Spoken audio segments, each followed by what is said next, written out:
بسم اللہ الرحمن الرحیم۔ السلام علیکم۔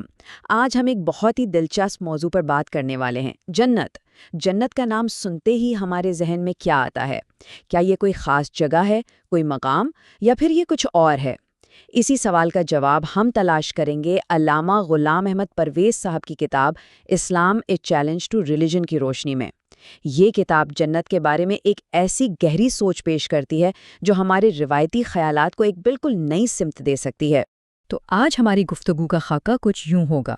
سب سے پہلے ہم جنت کے عام تصور پر نظر ڈالیں گے، پھر دیکھیں گے کہ خود قرآن اس بارے میں کیا اہم اشارہ دیتا ہے۔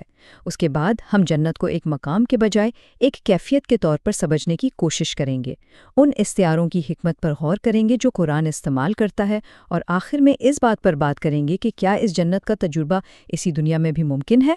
چلیں تو شروعات کرتے ہیں۔ سب سے پہلے بات کرتے ہیں جنت کے اس عام تصور کی، وہ تصویر جو ہم میں سے اکثر کے ذہنوں میں بسی ہوئی ہے۔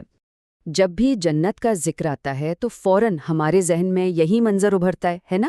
دودھ اور شہد کی بہتی نہریں، پھلوں سے لدے ہوئے درخت اور ٹھنڈے گھنے سائے۔ یہ منظر کشی اتنی دلکش ہے کہ جیسا کہ ماخذ میں بتایا گیا ہے، بہت سے لوگوں نے اسے کائنات میں ایک حقیقی مادی باغ سمجھنا شروع کر دیا ہے۔ لیکن کیا ہو اگر یہ تصویر، یہ منظر کشی کہانی کا صرف ایک حصہ ہو؟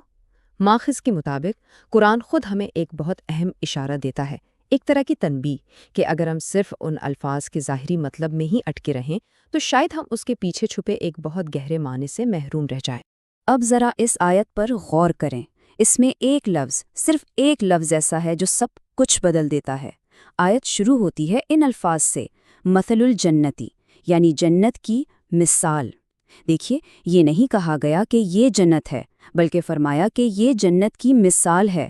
یہ ایک بہت بڑا اشارہ ہے کہ یہاں بات لفظی نہیں بلکہ علامتی ہو رہی ہے۔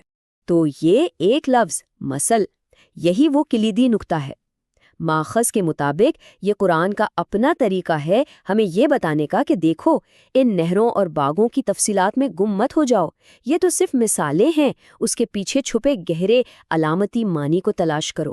تو پھر یہ سوال پیدا ہوتا ہے کہ اگر جنت کوئی باغ نہیں تو پھر آخر ہے کیا؟ اور یہی سوال ہمیں اس تجزیے کی مرکزی دلیل تک لے آتا ہے۔ جنت کوئی جگہ نہیں بلکہ یہ انسان کے وجود کی، اس کی ذات کی ایک اعلیٰ ترین کیفیت کا نام ہے۔ یہ سلائیڈ اس فرق کو بہت خوبصورتی سے واضح کرتی ہے۔ دیکھیں، ایک طرف ایک طبی باغ ہے جو جگہ اور وقت کا پابند ہے، لیکن دوسری طرف ایک ذہنی اور روحانی کیفیت ہے جس کے امکانات کی کوئی حد ہی نہیں ہے۔ علامہ پرویز کے مطابق یہ صرف آرام اور سکون کا نام نہیں بلکہ ایک بہت متحرک، ڈائنامک کیفیت ہے جہاں کامیابی کی خوشی بھی ہے اور آگے بڑھنے کا، کچھ نیا کرنے کا جذبہ بھی۔ اور خود قرآن بھی اس ناقابل بیان کیفیت کی طرف اشارہ کرتا ہے۔ یہ آیت کہتی ہے کہ کوئی نہیں جانتا کہ اس کے لیے کیسی آنکھوں کی ٹھنڈک چھپا رکھی گئی ہے۔ ذرا سوچئے، اگر یہ صرف ایک باغ ہوتا تو اس کی تفصیلات دی جا سکتی تھیں، لیکن یہ خوشی، یہ کیفیت ہمارے تصور اور ہمارے الفاظ سے کہیں کہیں آگے کی چیز ہے۔ اسی طرح جب قرآن کہتا ہے کہ جنت کی وسعت آسمانوں اور زمین جتنی ہے تو یہ ظاہر ہے کوئی جغرافیائی پیمائش تو نہیں ہو سکتی۔ یہ اس بات کا استعارہ ہے کہ یہ کیفیت کتنی لامحدود، کتنی بے پایاں ہے، بالکل ایک شعوری حالت کی طرح جس کی کوئی مادی سرحدیں نہیں ہوتی۔ اچھا، یہاں پر ایک بہت منطقی سوال اٹھتا ہے۔ اگر جنت ایک کیفیت کا نام ہے تو پھر قرآن اسے اتنی واضح مادی چیزوں جیسے باغ اور نہروں سے کیوں تشبیہ دیتا ہے؟ آخر اس کی کیا وجہ ہے؟ تو آخر یہ دودھ اور شہد کی نہروں کا ذکر کیوں؟ ماخذ اس کی دو بہت گہری وجوہات بتاتا ہے۔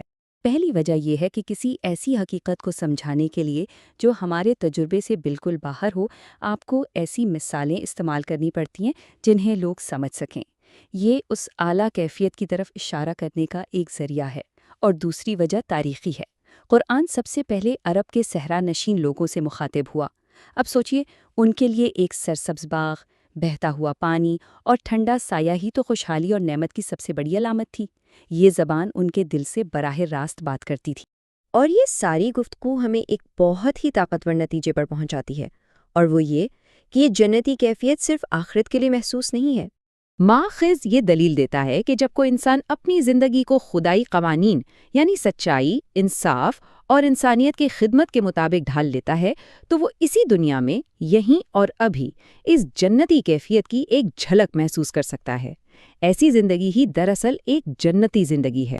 تو خلاصہ یہ ہے کہ جنت کوئی جغرافیائی مقام نہیں ہے، بلکہ ایک ذہنی اور روحانی کیفیت کا نام ہے، ایک ایسا اندرونی سکون اور اطمینان جسے پانے کی کوشش ہماری اس دنیا کی زندگی کو بھی بامانی بنا سکتی ہے۔ اسی کے ساتھ آج کی گفتگو تمام ہوتی ہے اور اس موضوع کے اگلے حصے کے ساتھ پھر حاضر ہوں گے۔ اللہ حافظ۔